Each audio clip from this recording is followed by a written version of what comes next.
Bismillahirrahmanirrahim. Assalamualaikum warahmatullahi wabarakatuh.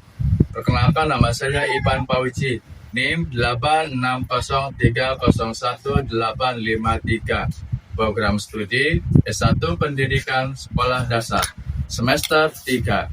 Saya akan membuat tugas video 1 materi tentang proses lahirnya Pancasila BPUPKI.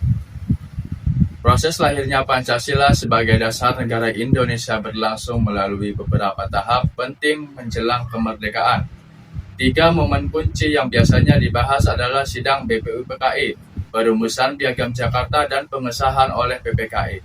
Yang pertama ada BPUPKI. BPUPKI dibentuk oleh Jepang pada tahun 1945 untuk mempersiapkan kemerdekaan Indonesia. Sidang pertama pada tanggal 29 Mei 1 Juni 1945. Dalam sidang ini dibahas dasar negara Indonesia. Ada 3 tokoh utama mengusulkan. Yang pertama, Muhammad Yamin pada tanggal 29 Mei 1945. Dan yang kedua, Suekomo pada tanggal 31 Mei 1945. Dan yang ketiga, Soekarno pada tanggal 1 Juni 1945. Pada tanggal 1 Juni 1945, Soekarno memperkenalkan istilah Pancasila sebagai dasar negara.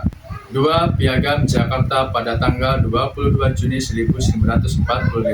Setelah sidang pertama, dibentuk Panitia 9 yang merumuskan dasar negara lebih lanjut.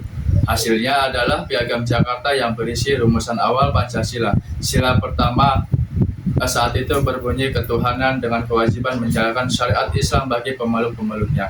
Tokoh penting dalam Panitia 9 antara lain yang pertama ada Soekarno, yang kedua Muhammad Hatta, dan yang ketiga Muhammad Yamin.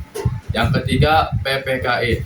PPKI bertugas mengesahkan hasil persiapan kemerdekaan. Sidang 18 Agustus 1945, sehari setelah kemerdekaan, PPKI mengesahkan Undang-Undang Dasar 1945, menetapkan Pancasila sebagai dasar negara.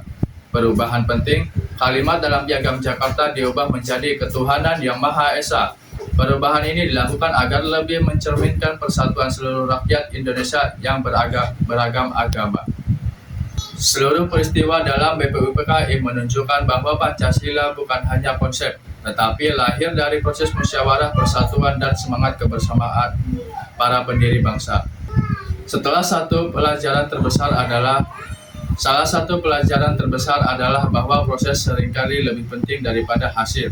Di zaman sekarang, banyak anak muda merasa tertekan karena melihat pencapaian orang lain di media sosial, nilai tinggi, prestasi, karir, atau kehidupan yang tampak sempurna. Padahal setiap orang punya perjalanan dan waktunya masing-masing. Nilai yang bisa diambil adalah pentingnya kesabaran, konsistensi, dan menghargai perkembangan kecil. Keberhasilan yang bertahan biasanya dibangun lewat usaha yang terus-menerus, bukan hasil instan. Mungkin itu yang saya bisa sampaikan. Assalamualaikum warahmatullahi wabarakatuh.